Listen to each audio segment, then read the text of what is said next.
All right, so welcome to the deep dive. You're here because you want to know what really matters, like Yeah. cut through all that noise and get right to the heart of things. That's it, yeah. We're basically like exploring the information world together, picking out what's really important and, connecting those key points so you get the full picture. Yeah, and today we're diving into this really thought-provoking piece from TATANKA, and it's called Adaptations. Mercy, Mercy Me, Environmental Crime in 2025 America. Wow, that's a mouthful. Yeah, it is, huh? It's like a mouthful. But it paints this kind of unsettling picture of the environmental challenges we might be facing pretty soon. And it connects them back to Marvin Gaye's song, Mercy, Mercy Me, the Ecology. Yeah, absolutely. A classic. Right. Yeah. And what I find really interesting is how Kataka talks about their creative process. They call these pieces bonus track adaptations. Like, they're basically new songs built on these classics they love, but they've got this urgent message for today, like Gaye's original had back then. Yeah. It's like they're taking something familiar and remixing it for the times we live in right now. Exactly. And they don't just launch straight into, policy and stuff. They set the scene first.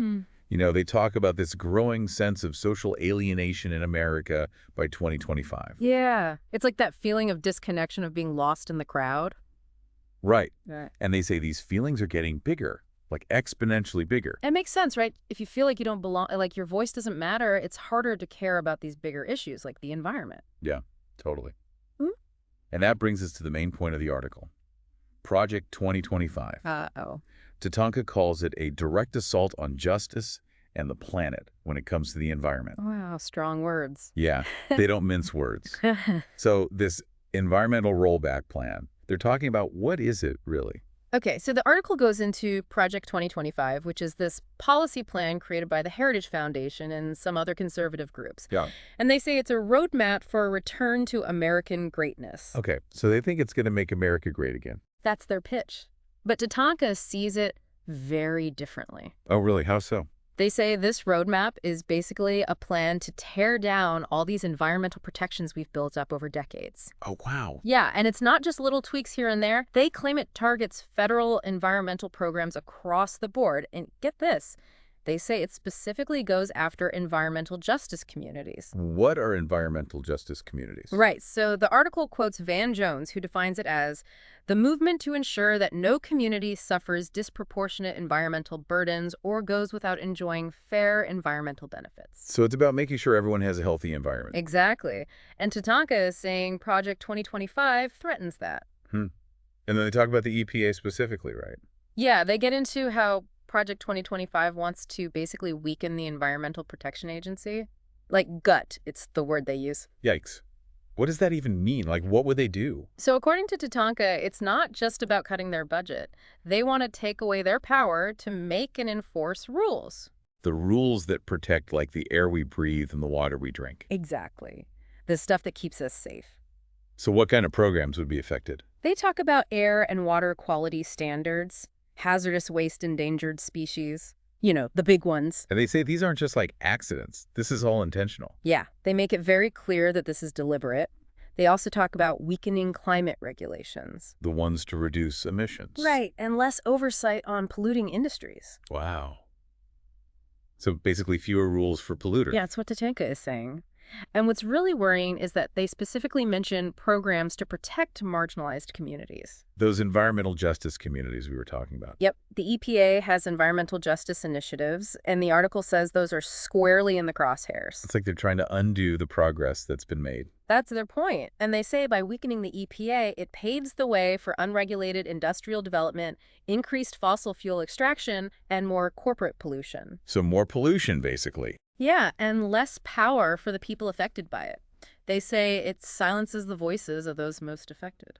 And who are these communities most affected? They talk about low-income communities, indigenous populations, communities of color. Why are they especially vulnerable? Well, they often live in areas that have been exposed to more environmental hazards. Because of things like discriminatory housing policies. Exactly. And that leads to higher rates of health problems like asthma, cancer, water contamination. So if we weaken environmental protections, they'll be even more at risk. That's TATANKA's argument. And this all ties back to Marvin Gaye's Mercy, Mercy Me. Right.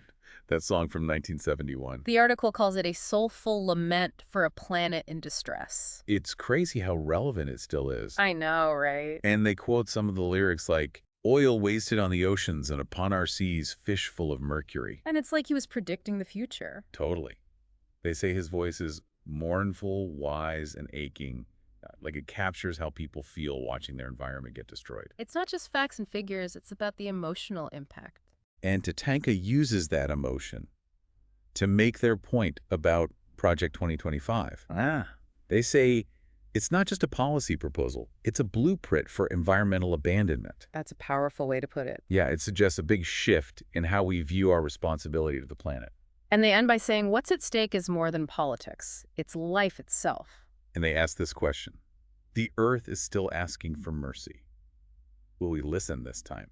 It's a call to action, right? To think about the bigger picture. Absolutely. So just to recap, we've been talking about this TATANKA article, which analyzes Project 2025, and they see it as a serious threat to environmental justice. They say it could dismantle protections and disproportionately harm communities already facing environmental problems. And they connected it to Marvin Gaye's message about caring for the planet. And remember, they also talk about their own response to all this. They have this initiative called Project 2025, a quiet rebellion of peace. Right. They want to fight division and injustice with love. And they're using music, cultural fusion, collective action. So they're not just criticizing, they're taking action. Exactly. They believe in grassroots movements and the power of art to make a difference. It's interesting how they're choosing to respond with creativity and community. It shows that change can happen in different ways, not just through politics. Yeah. So as we wrap up this deep dive, think about this. How can we use culture and collective action to protect our environment and ensure environmental justice for everyone?